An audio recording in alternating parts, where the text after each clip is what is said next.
Hello everyone, good morning. আজকে আমি আপনাদের সাথে শেয়ার করবো আমার ডেলি রুটিন, মানে মর্নিং রুটিনটা। সো আমি উঠে গেছি 5:30টায়। উঠে মুখে খেয়ে নিচ্ছে, এগুলো ঠিক করে নিচ্ছে, এগুলো আর কি ভিডিও দেবো। বাসি কাজ সেরে আমি রান্নাতে হাত বসিয়ে নিয়েছি। সকাল সকাল আমার খিচুড়ি বসিয়েছি, আজ খিচুড়ি খেতে মন গেছিলো। আর আমার বরের, আমার মেয়ের আর আমার টিফিন বানিয়েছি লুচি আর আলু ভাজা। আমার বরের টিফিনটা প্যাক করে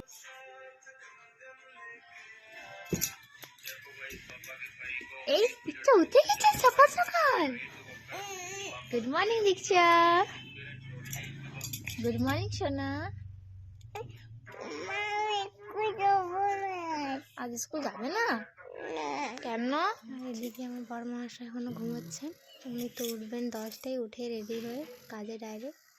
যাই হোক, আমার এদিকে দুধ গরম হয়ে গেছে, এবার মেয়েকে উঠিয়ে ব্রাশ করতে নিয়ে এলো। দুধ কর্নফ্লেক্স খাওয়াই, আজও দুধ বিস্কুট খাবে বলছিল। কার্টুন না দেখলে তো কোনো খাবারই খাওয়াতে পারে না। যাই হোক, কমপ্লিট। ওকে ওষুধ দিতে হচ্ছে, কারণ ওর সর্দি কাশি হয়েছে, তার জন্য ওষুধ আছে। ওর ব্যাগ রেডি, টিফিন রেডি, ওর সমস্ত রেডি। এবার ওকে রেডি করবো। এদিকে আমার রান্নাও কিন্তু কমপ্লিট হয়ে গেছে। এদিকে রান্না বলতে আমার মানে দুপুরের লাঞ্চ, ওই রান্নাটাও রেডি হয়ে গেছে, কারণ কি আমার শ্বশুরমশাই উনি ভাত খেয়েই যান, ওই জন্য আমাকে তাড়াতাড়ি রান্না করে নিতে হয়। যাই হোক, এখানে আমার সোনাকে রেডি করছি, ওই ক্লিন করে নিলাম। এবার ওনার হেয়ারগুলো বেঁধে দেবো। যাই হোক, হাসি পাচ্ছে আমার খুব, আমার ডেলি রুটিন নিজেকে দেখে। যাই হোক, আমার সোনা রেডি হয়ে গেছে। এবার ওকে রেডি করার পর আমি রেডি হতে যাব।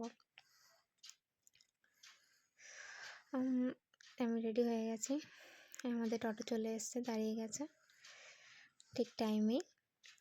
এবার টোটোতে চাপবো, ব্যাস এবার আমরা যাবো।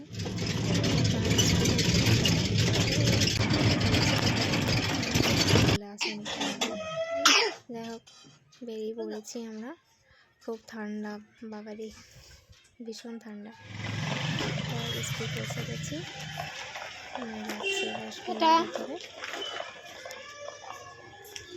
মোর আজকে একদম ভালো নেই, ওর তুমি চুপচাপ গুড মর্নিং বলবে, ঠিক আছে?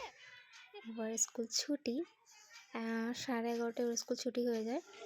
ওকে নিতে এসেছি, বাই করে দাও। নিয়ে গেছি মানে আমি স্কুলেই বসে থাকি। কি খাচ্ছ? কোথায় যাচ্ছি আমরা? কোথায় যাচ্ছি আমরা? বাড়ি।